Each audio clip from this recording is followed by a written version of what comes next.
Welcome to PhD with Woman on It, Hack the Future. My name is Beata Young, and today's positivity hack delivered will be by our guest, Juliet Hall. Topic: Own Your Own Opportunities. Let me remind you, this is a grassroots community that focuses on women on IT, an inclusive forum of women in technology, startups, and female leaders who are supported by men as well. And I bring heart to that hustle because empathy is my motto. And empathy is critical when you own your own opportunities. Before we dive into discussion with our beautiful guest, let me remind you what's been happening in the world of technology.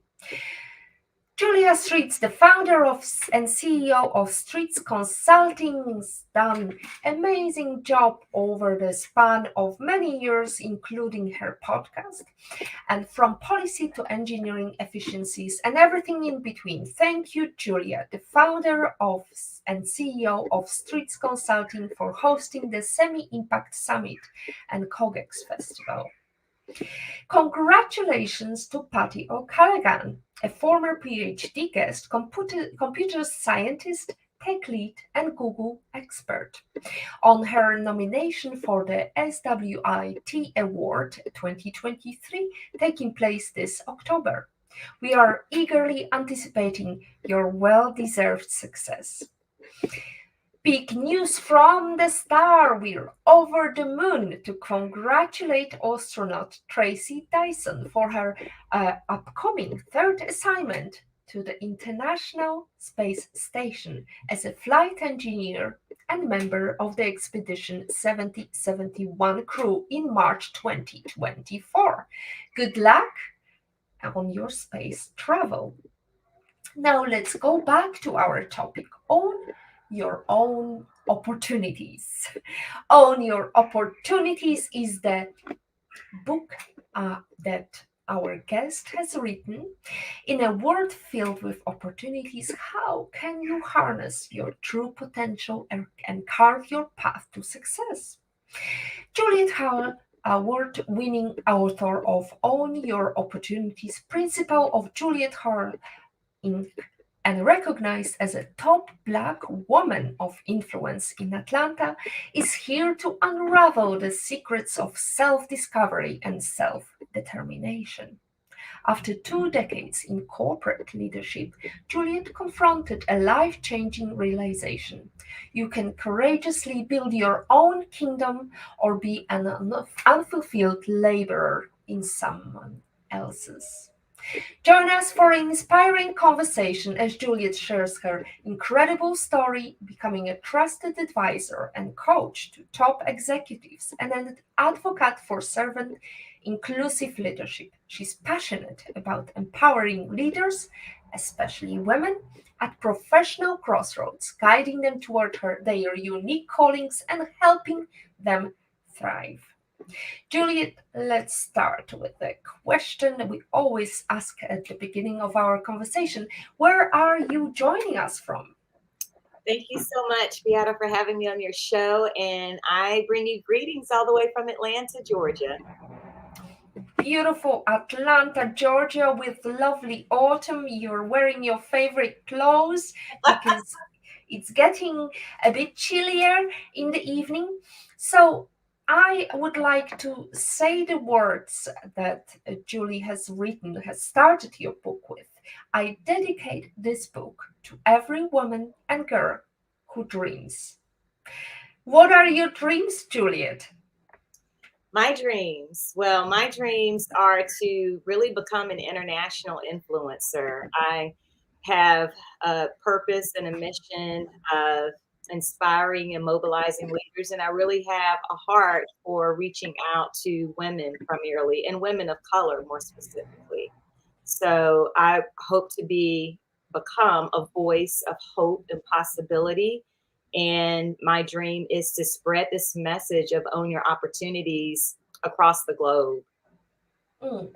Owning your opportunities is definitely something that we've been preaching ever since we launched Women on IT community.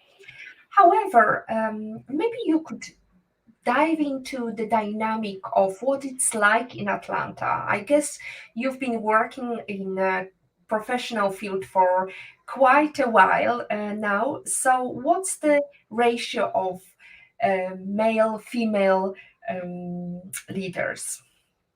Well, in Atlanta specifically, I think there are, I don't know the exact statistic of male versus female, but I will tell you that there's so many opportunities for growth here in Atlanta, and specifically if you are a woman of color. We just have so many educational institutions that are very nurturing, very strong academic institutions. I happen to have graduated from Spelman College, which is here in Atlanta, and it's a academic institution, a private academic institution that serves African American women. And our motto is "Women Who Change the World." And so there are just many opportunities for growth, for leadership. And here in America, I just realize every day that there is no reason for anyone to fail in what they desire to do. It really all comes down to your mindset. You have to believe in yourself. You have to believe in your value because the opportunities are present. Even as a small business owner, such as myself, there are so many opportunities for funding for small business owners, and especially if you're a woman. And so there's no success is available to everyone who has the courage to go after it. So, the courage is the missing link between opportunity and success. What would be your advice? How to gain the courage? How to go out and get that opportunity without feeling like having an imposter syndrome? Well, imposter syndrome really just reminds me, because I experience it from time to time, that I'm human. And we all have feelings of self doubt. I think if we're truly honest with ourselves, if we look ourselves in the mirror, we always have those doubts and those questions of, do I have what it takes? But there's also a small voice inside of each of us that believes that we can do great things. And the way that I have found courage is just to go do it, right? Um, Courage to me is you build courage when you put yourself in uncomfortable situations, when you stretch yourself, when you try new things, when you get outside of your comfort zone.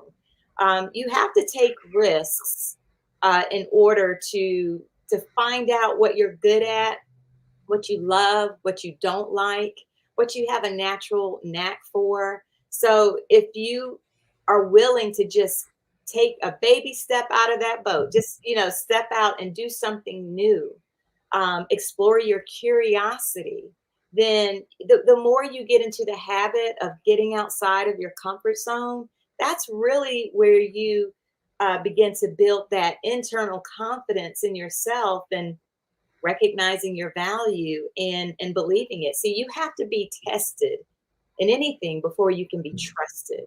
So if you want to build your confidence, you've got to test yourself. You've got to get outside of what's normal and try something new. Mm. It's all lovely, Juliet, but I'm going back to this statistics that psychologists quite often bring to us, which say that for every no, to counter lever that no, you will need to hear at least 7 yes. So how do we achieve that? How do we, nurture ourselves into believing ourselves that the next opportunity will be yes? Yeah.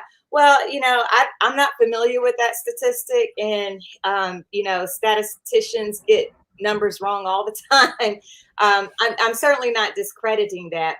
But what I know to be true, and this is based off of my experience, is you'll never get a yes on anything if you don't shoot your shot.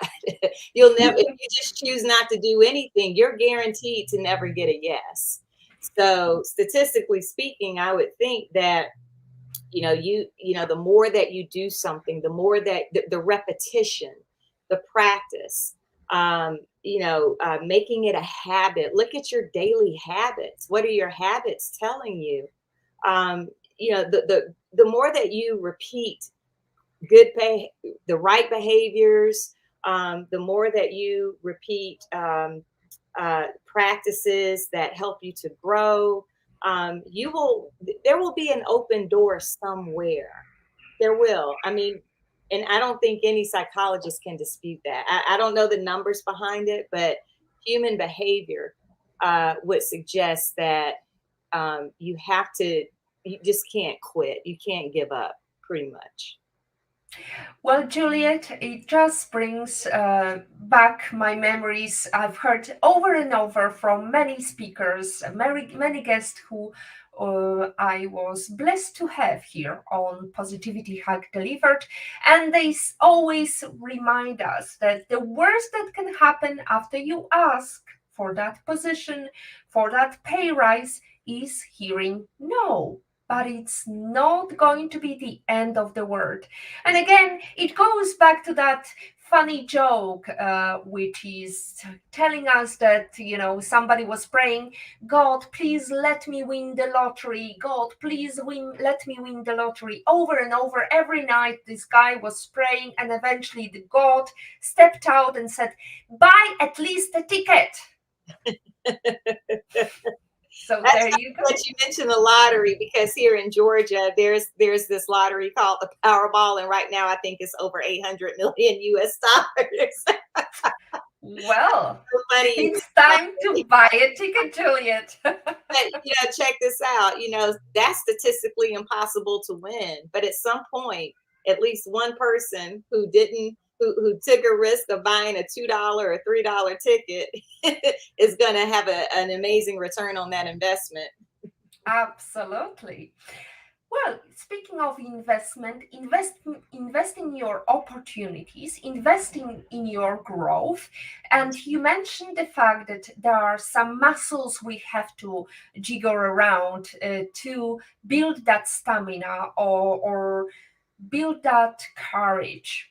So, what would be your advice? Where to start? To building courage, Yes. I would you have to start with you. Like, think about it. If you liken your human existence to a seed, right? What do we know about seeds? Seeds grow in the right environment. You could have a whole bunch of seeds in a packet, and those seeds will never sprout because they're inside of a packet. They're not in the right environment. But once you open up the packet, once you plant that seed in some soil and give it some sunlight and some water, then growth occurs. Growth happens inwardly before it appears outwardly.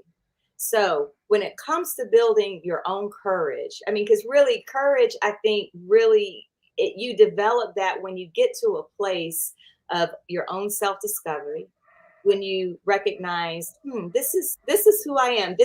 I know what I'm good at. This feels, when I'm operating in this environment, or I'm doing this, this feels like a natural extension of who I am. You have to tap into the things that you do well. At the intersection of what you love to do and what you do well is your genius. And at that intersection, that genius, the gifts that you have, that connects you to your purpose. And so it's getting to that intersection, that moment of discovery. And when you tap into that and when you develop that, growth occurs. So put yourself in the right environment. Think about, who your friends are, who your circle are. Are they progressive people? Okay. What do they talk about? Are they just talking about meaningless things? Are they talking about, what the fashion of the day is, or talking about other people? That might not be the right environment for you.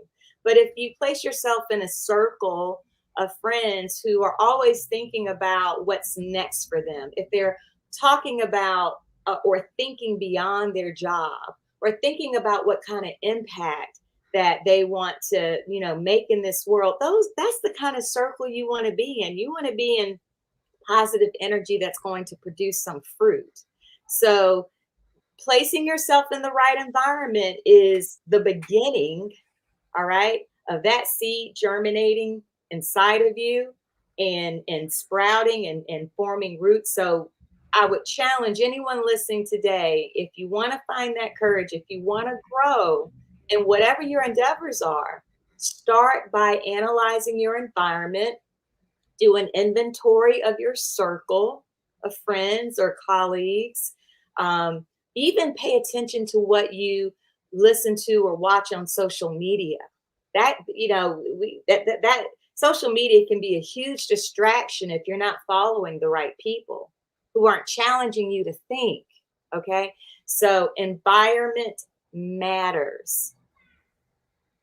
Environment matters, and we are surrounded by lovely supporters. We have Patrick's opinion, who's sending us hearts. Thank you so much, Patrick. And we have Mary, who's saying, hello, ladies. Fascinating topic on today's PhD. Mary and Patrick, we encourage you to have the courage to ask questions. Now, Juliet, you mentioned the fact that there are opportunities and courage, and there are so many facets and so many great things happening out of our comfort zone. What inspired you to write the book, and what was the circle you were around that inspired you to do that? I decided to write the book because I wanted to share my life with readers so that they would know what's possible when you bet on yourself. And I also wrote the book because I wanted to be transparent. There are highs and lows in this journey called life. And as a former corporate employee, I had wonderful experiences in corporate America that helped me to grow. I also had very challenging experiences, and those challenging experiences helped me to grow as well. You can't advance without adversity, period.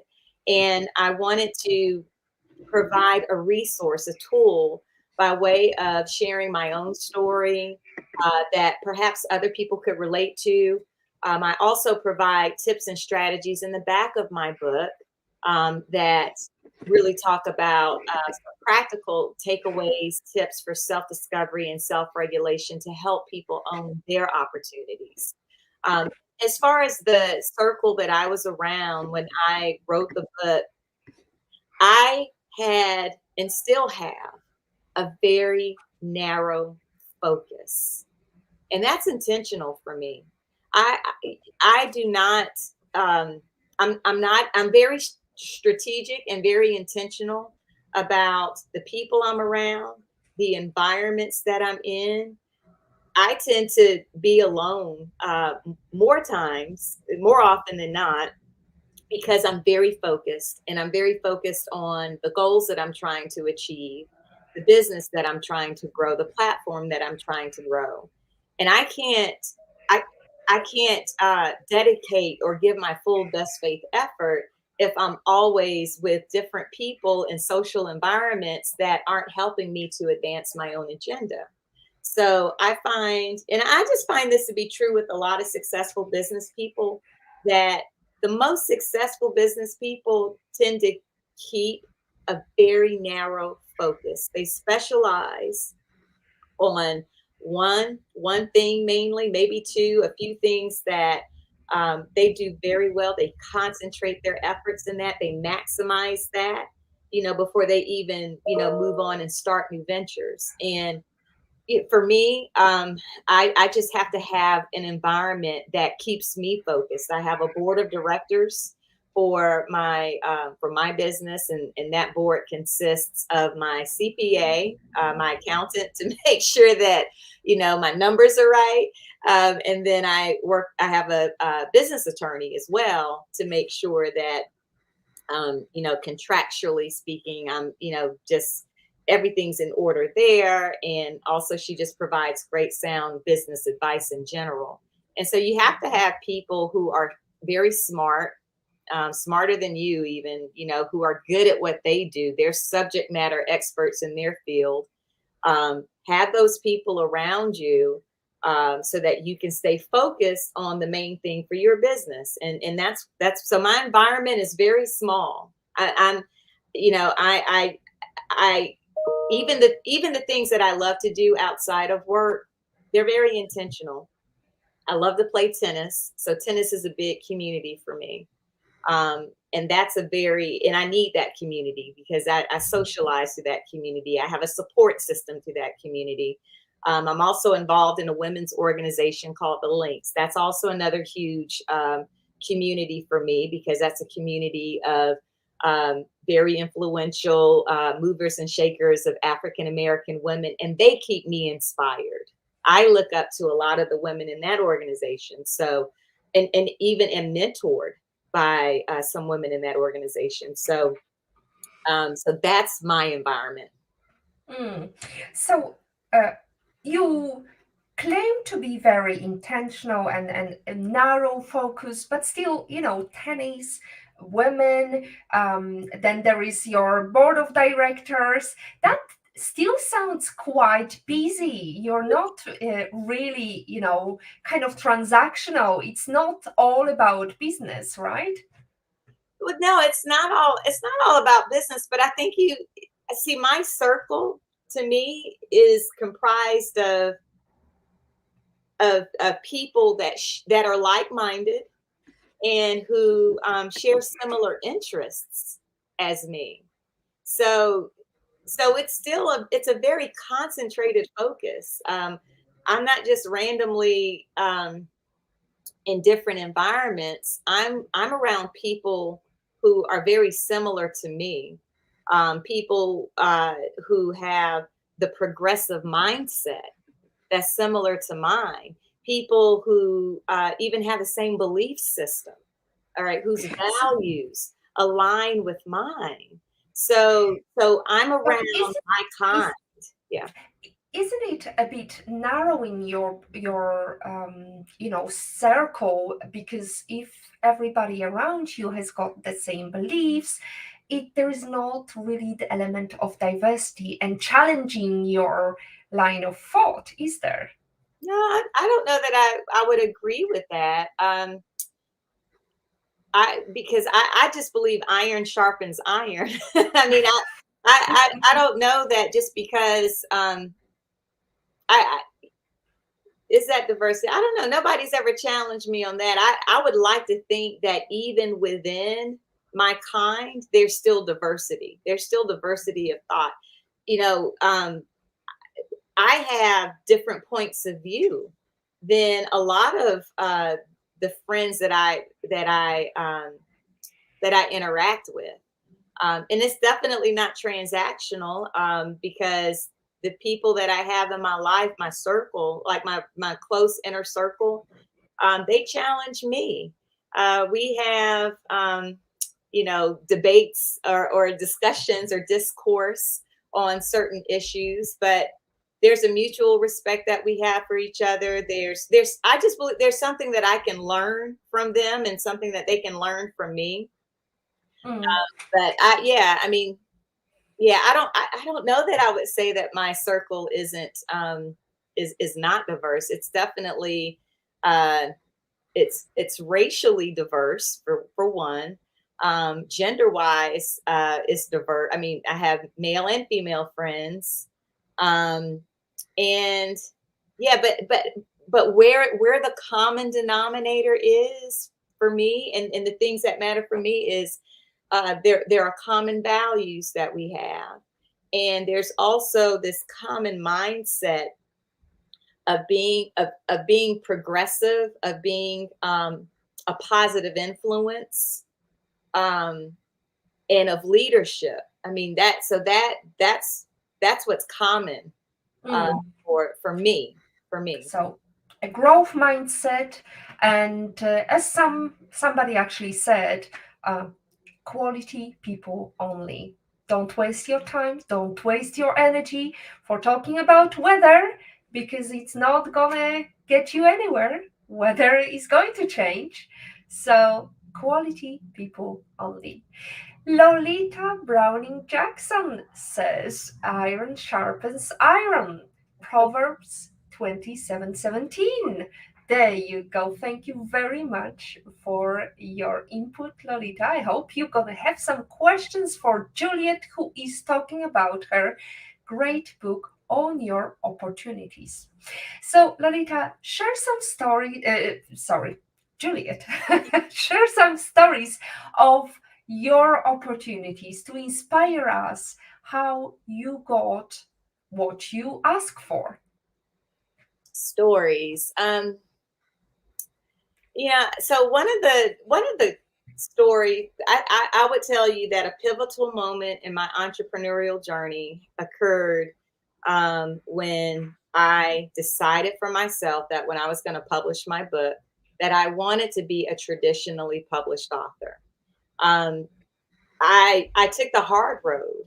I took the road that a lot of writers don't follow because it's very hard, statistically speaking. You know, it's very hard uh, to present a manuscript, get an agent, and receive and work with an established publisher. And the story that I have is that I had set the goals for myself of, I knew that I wanted my book to be a quality produced book that would be sold across the US and have the opportunity to be sold abroad. And I wanted to win awards from it. Like, there were just certain things that were important to me as a writer. Not saying that going a different track is not important. But I just know I made a decision based on the goals that I had for my book project. And the story is that it took me 2 years. I was rejected over 100 times by literary agents. I mean, let me say that again, because I was rejected over 100 times. I took track. I kept an Excel spreadsheet of all the agents that said no to me.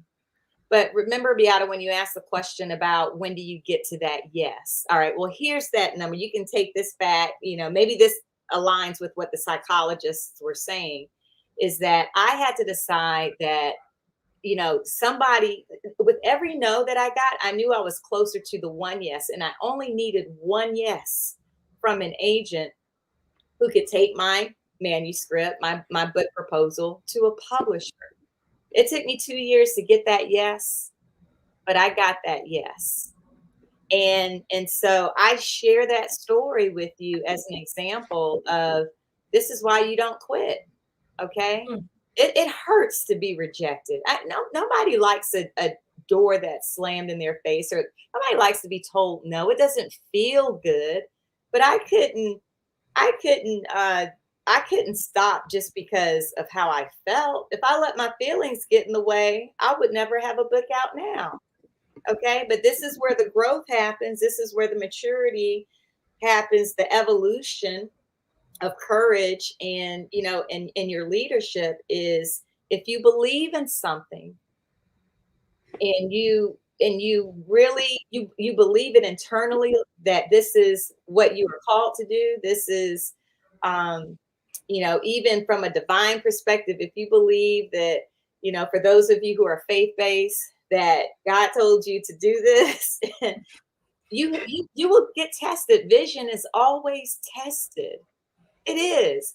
And but because I was steadfast and unmovable, I yeah, I eventually got to my yes, and here we are today. And my book won a Nautilus Book Award, so that's checked.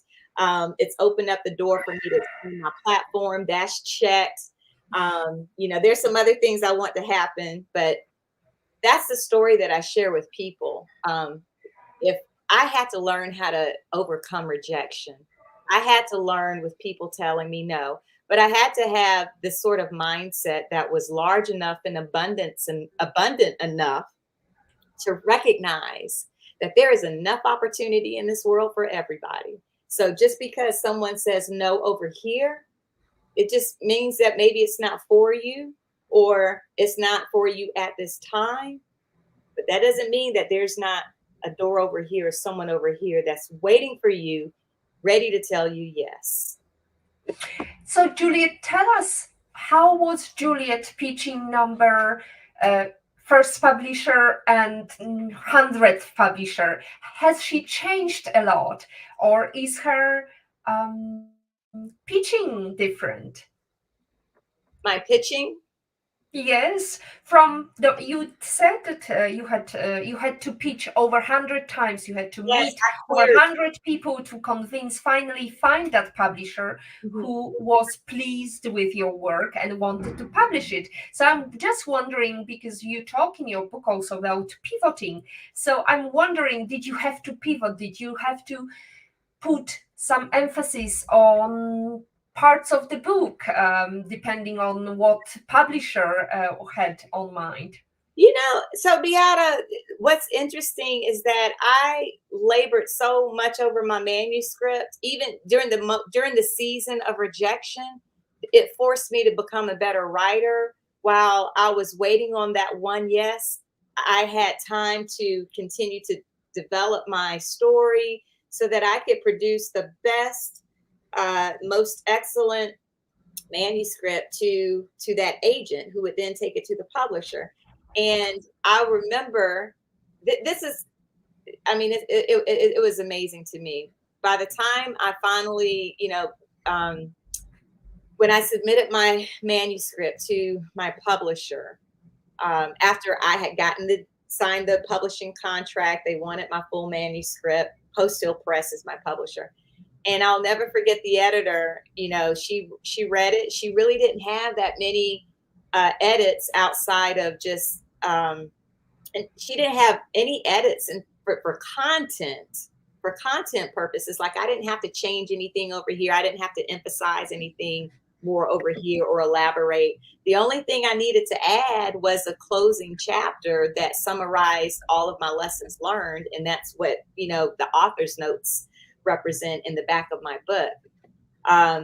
But I didn't have to change the story, is what I'm trying to say. The edits that were made were just to make the writing overall crisper, and just suitable for publishing standards. So I just think that's a testament to the work that I invested in into the manuscript. And also, I made sure I invested in editors even before I submitted my manuscript. So I put a lot of time and money investment into producing the best manuscript, because again, I had a goal that I wanted to achieve, and by the grace of God, I did, and just the goodness of my hard work. But I don't think that I changed. I don't think that there's I don't I don't believe that I changed personally. But if there's anybody out there in the audience who's listening, who knows me personally, maybe you can share a story, or mention something. But I don't think that I've changed. Well, I definitely would like to see you with your next book, maybe next year, and we will see how much you have changed, or Oh if yeah. you have changed at all. Well, I don't think I changed person, but that is a good point, Beata, because I have not written book number 2 yet. Um, I definitely have ideas. I've been writing down some ideas, and maybe to that question, to that point, the second book is going to be a sequel to this first book, Own Your Opportunities, because Own Your Opportunities is really about that. It's about discovering my value while I was in corporate America and deciding to leave corporate America because I knew my dreams didn't fit there. And Mhm. and so now the second book, there's a lot that I can certainly share about that journey of going from a corporate structure to being on your own, and the highs and lows that go with it, and how to overcome a crisis like the pandemic, the COVID pandemic, which, and how I even survived through that. So yeah, so I don't know that I changed personally, but I will tell you that I'm more mature in my thinking, more realistic, definitely very planful, probably even more intentional and focused, because I just realized that time is my greatest resource and I want to maximize the time that I have. I really do. I don't want to be wasteful in this journey and this season of my life is making me recognize that every second counts. Every second counts, every comment counts as well. We have Marianne Madera. She says, hello, Juliet. Thank you so much for your tips. You're so inspiring and relatable. Thank Thank you. you, Marianne. Yeah. And Michelle Garcia. Hi, Beata and Juliet. Thanks for another interesting topic. Rejections means there is something else better for you. Do you agree, Juliet? I um I don't know if I agree that something is yes, it can mean that something is better. I think better in terms of better suited for you. I think there are different reasons why we get rejected in life. I actually wrote a post about this. Like, rejection teaches us, it prepares us, but it informs us sometimes that we might be premature for an opportunity. It's not good to receive an opportunity that you want, but you're not ready for, because once you fall flat on your face after receiving an opportunity that's overwhelming to you, it's hard to recover from that. So we're rejected for different reasons, but yeah, I do believe that, yeah, a no today could just mean that you're not ready, or that something is better for you down the road, and you just have to be patient and you have to be ready for it. Mm. That's a sign from the universe that there is something else looming, and definitely don't give up, keep trying. So, Juliet, you talked about the corporate life. How is it different from your entrepreneurial journey? Is it better or worse, or would you say that both have got their pros and cons? There are pros and cons to both. Overall, I'm still grateful for my decision to branch out on my own. But in corporate America, you exist within a structure, all right, and that structure comes with predictability. Like, you know that you're going to get paid on, twice a month or once a month or once a week or whatever that structure is. It's going to hit your bank account. You know what kind of amount it's going to be. So there's that. There are benefits that come with it. There are opportunities for growth. So that predictability, that structure, works for a lot of people, and it makes them feel comfortable. Now, I would say that the cons in corporate America is that you just don't have the freedom that you can enjoy when you work for yourself. And also in corporate America, there's this element of control, which is really the primary reason why I left, because I just don't like being told what to do. I mean, if I'm being really honest, I don't like for people to control me. I don't like for people to, tell me what I can or cannot do. Um, I have a fundamental problem with that. I don't like, a lot of times, the relational dynamics within corporate America. Sometimes it can be parent child. I don't like to be spoken down to. I don't like. That just doesn't work for me. So that's some of the cons. Now, let's flip it to working for yourself. Now, I struggled initially because I had to identify what that structure needed to look like for me as, my own boss. You know, you know, I just did. I had a lot of time and I was trying to figure out, okay, how do I put some boundaries on this? How did that? So I had to plan a lot more. I also had to, there was a moment where when I left corporate America, I had a little bit of PTSD, if I'm just being really honest with you, post traumatic stress syndrome, because I struggled with some nightmares that I had while I was in corporate America, some of the experiences that I had that, I mean, I'm not bitter about them, at least I'm not anymore, but there were, I had to deal with some emotions. I also I had to see a therapist, to be honest with you. A lot of people don't talk about this. A lot of women don't talk about this, but I'm real.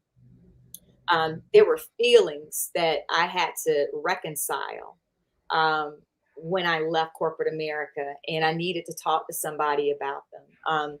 So, so yeah, I had to deal with that. I had to deal with how can I be responsible with my freedom.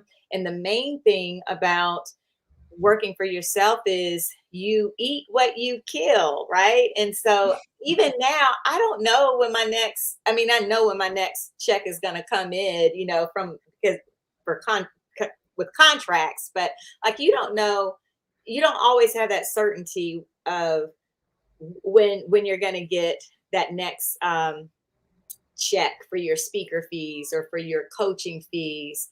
And surviving the pandemic was really hard. I mean, because I went from being on stage to a virtual environment. A lot of corporations had to figure out, how to work remotely.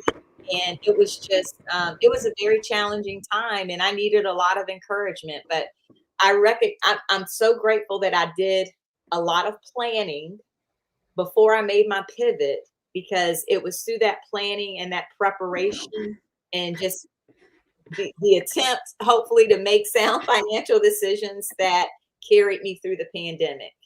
So yeah, there are highs and lows to both. You get the freedom, but you don't have the consistency, at least starting off of getting paid.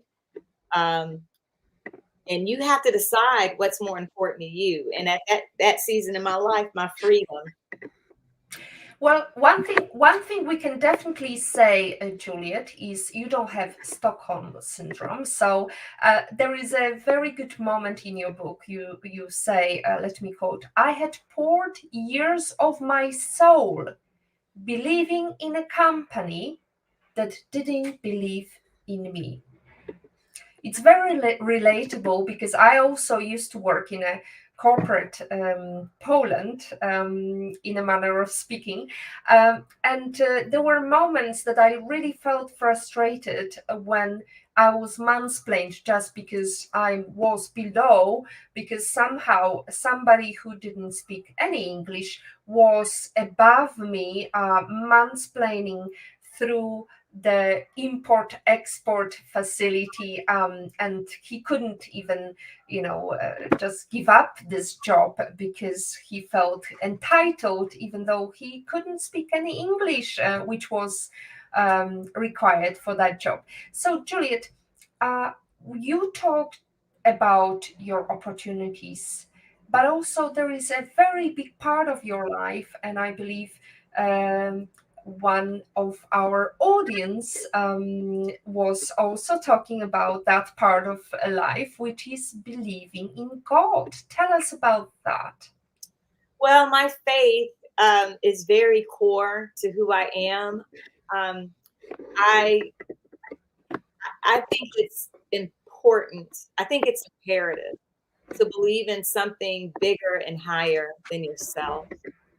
And yeah, I grew up in the church in I'm from Columbia, South Carolina originally. So South Carolina is one of the Bible Belt states.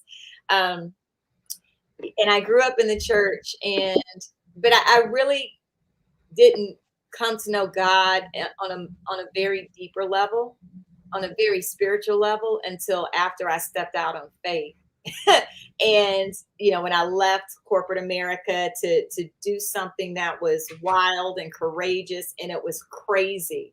And it didn't make sense to a lot of people. It didn't even make sense to my own father, who asked me, well, how you going to get benefits? And, you going to leave all of that. I left something that was so a very gainful employment opportunity and I bet on myself. And that takes a lot of faith.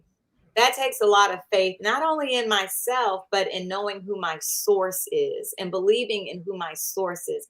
And I believe that, I do believe I'm divinely created. I am a Christ follower. I use the Bible as my blueprint for how to live, for how to make decisions, for how to treat people, for how to meet, even how to think big. And so, yeah, my faith is everything to me. And there are times even now when I struggle, when I question myself and I question God. I'm like, are you sure this is what I'm supposed to do? Is this really my purpose in life? Is this really what you created me for? So I do have those moments of doubt, if I'm just being really honest with you. But then, it's like the next day I'm reminded, whether it could be, an encouraging comment from one of my dear friends who's on this. I know she's listening to me right now. And she reminds me, that God wouldn't bring me this far in my life to fail.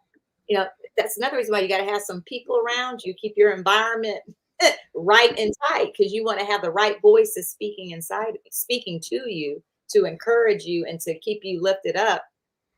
But yeah, so my faith is important. And I my faith, honestly, it's so core to me, and I feel like it's all I have. I get a lot of strength from it. And to me, I know that God shows up through the people that I love, and who love me and who support me. He shows up when I'm able to recognize opportunities in life to advance me or to help me to become a positive impact on others. He just shows up in different ways. And so, yeah, my faith is legit. It's so important. And I'm uncompromising in terms of, expressing that. Juliet, not many people are voicing their faith, especially in Poland, for example. We've been suppressed by church. Quite a lot of women feel that there is some injustice, but that's not the core of our discussion. I wanted to ask you, what is the biggest takeaway for readers of Own Your Opportunities? The biggest takeaway, I get that question sometimes, and I don't know if I always answer it the same. I think the takeaway is going to be different for the people who read it. Um, but I think the biggest takeaway, or I hope, is that I want readers to really ask themselves the question, what did God have in mind when he created me? Or if you're not even a faith-based person, and that's fine, to each his own. But ask yourself this question, or I would challenge the reader to think beyond their job, and to really, I hope the takeaway for them would be, um, is really just to self-reflect and to ask themselves, what are my dreams? What are my vision? And am I doing everything that I can do to grow my individual leadership, and to to evolve to such a point that whenever I leave this world, I leave empty. Um, so I just hope that's their takeaway, is that they recognize that um, there's an opportunity to evolve into the fullest human expression of who you are, and to find the courage to do that, to embark upon that. Ladies and gentlemen, I encourage you to own your opportunities and buy Juliet Hall's book. It's available all over the globe, and we are going to post a link so you can get your copy. Patty O'Callaghan, thank you very much for your comment. We really appreciate you tuning in and saying thank you for our congratulations. Once again, you rock and you definitely own your opportunities. We are heading towards the end of the show. Thank you so much, everyone who's listening to us today. Our guest is Juliet Hall, who talks about her book, Own Your Opportunities. Now, we are going to dive into our usual questions. Juliet, I believe there must be lots of very important people in your life who inspire you. So I'm going to ask you, if you had a chance to travel anywhere in the world and choose any person in the world to have a private breakfast with, who would you choose and where would you go to? So if I had an opportunity to have a private breakfast with someone, it would be Dr. Jordan Peterson. He's a Canadian psychologist, clinical psychologist. I believe that's his background. And the reason I would want to have breakfast with him is because he's a disruptive voice. I love how he thinks. I love the brilliance of his mind um, and how he articulates his views. He is a lot of his views are not necessarily popular in today's culture. There's a lot of controversy, but I just appreciate anybody who's willing to, to stand strong and firm in their beliefs and to back it up with facts and to not waver on that. And I just I just think he's a brilliant mind. I have one of his books. I haven't started it yet. He wrote the book 12 Rules for Life, I believe. So I'm going to start that at some point. But I would want to meet with him. I don't care where we meet. I do know enough about him to know that he only eats a beef diet due to his, for health reasons, I believe. But so it would have to be a breakfast place that served a good steak. And I'm okay with that because I like a good steak. Good steak for breakfast with Dr. Peterson. However, I'm a little bit disappointed. I was hoping to hear somebody inspiring, especially a African American female. Well, let's go into another opportunity to join you. Maybe next time you will inspire us with somebody else. Patty is saying he is amazing, very smart, and so articulated. I agree. Now we are heading to another question about what book you recommend for somebody who wants to start their career, start with a great inspiration. So there's this book. It's actually, I think, the number one of, I think it's number one in the world right now, or if not, it's definitely in the top 10. But Atomic Habits by James Clear. I think that his book really challenges you to not so much think about the end goal, but to think about the process, your daily process, your daily habits. Um, our habits, really influence our future. And his book is all about focusing on that process and trusting that process and analyzing, what are you doing on a daily basis to help you get to your goal. And it's just those little things that you do every day that help you get to the goal. Um, so yeah. Little things and having stamina and doing that job every day. Now, Eleanor Roosevelt once said, women are like tea bags. We don't know our true strength until we are put in hot water. So, how is Juliet brewing? How is Juliet growing? So I challenge myself every week. Every week I write down in my journal. I keep a journal of my weekly and my daily activities. And I'm a writer, so I do write things down. But I like to I was encouraged by a dear friend of mine who's also part of my circle, okay, doing great things. We have different political views, but she's still in my circle. I'm only saying that because I do have diversity in my circle. But she challenged me to set the thermostat with God every week. And so every week I write down the things that I want to accomplish. Like I have my overall goals that I want to accomplish for the year, but every week I have a discipline of writing, and it's the beginning of the week, so Sunday or Monday, and I write down, this is what I want to do physically, because I believe in growing my health and my physical wellness. These are something I might have. Okay, these are books that I want to read, or chapters I want to read from a book that I'm already reading. I think about what I want to post on social media.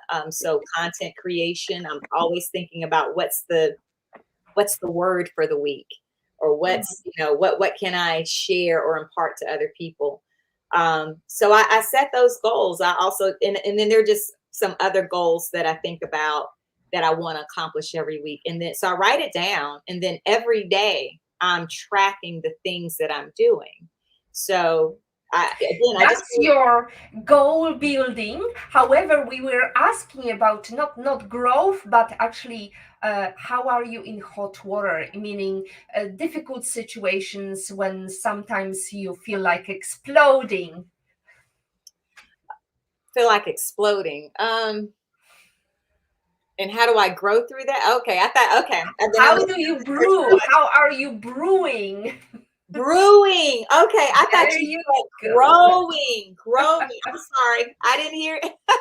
My bad, my bad. I'm sorry. So I totally missed that question. Okay, how am I brewing? Um, when I'm in hot water, well, let's see. I am.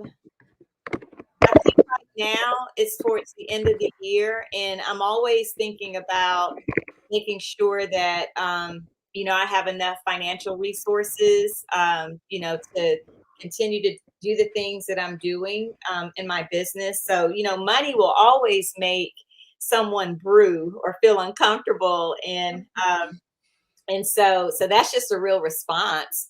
But I would tell you that how I'm getting through that is, and this is a lesson, whenever you find yourself in hot water, there's an opportunity that um, to help you get out of that. And I I'm and so the example that I have right now is, like, I'm applying for these small business grants for my business, something that I never thought about doing because I kind of relied on my own resources for my business. Um, or I might have sponsors from friends and family that invest into my business, but I've never taken out a bank loan. I've never, I'm a debt-free business. And so I just kind of relied on myself.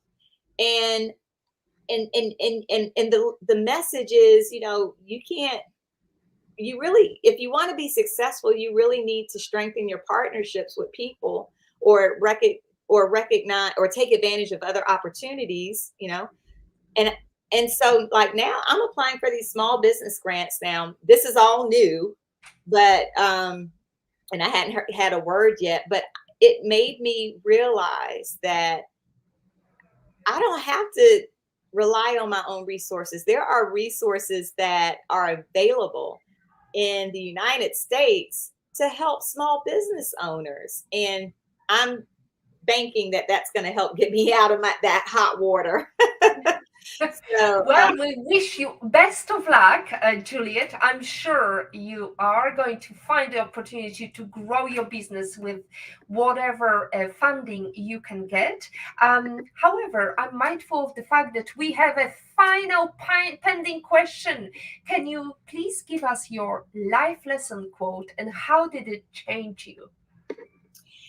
So my life lesson quote is, your gifts connect you to your purpose. And that quote, I first heard that quote, and I quote it a lot, actually, probably to the point where I take more credit for it. But it's from someone who's passed away. He's a spiritual teacher, leadership advisor. His name is Dr. Miles Monroe, or his name was Dr. Miles Monroe. He actually passed away in 2014. But just another great thinker, leadership thinker. And that quote stuck with me because I felt like at the time I heard it, it articulated what I felt and knew to be true. It was almost like confirmation, because it came around, I heard it around the time after I made my pivot outside of corporate America into entrepreneurship. And I was like, that quote just turned the light on for me. And it was something that I had already been feeling. And it's really core. I think it's core to my own platform of self-discovery and self-maximization, is getting to that center of knowing, again, what it is that you love to do and what you do well. Because at that intersection is your gifts. It's your area of genius. And it's that place that connects you ultimately to, I believe, the purpose that you have in the world. Ladies and gentlemen, you had a chance to speak to a genius, Juliet Hall. She talked about her opportunities. A book on your opportunities is available all across the road. Opportunities don't happen, you create them, Chris Grossner once said. And that's it. That's your opportunity finished to listen to the latest episode of a PhD today.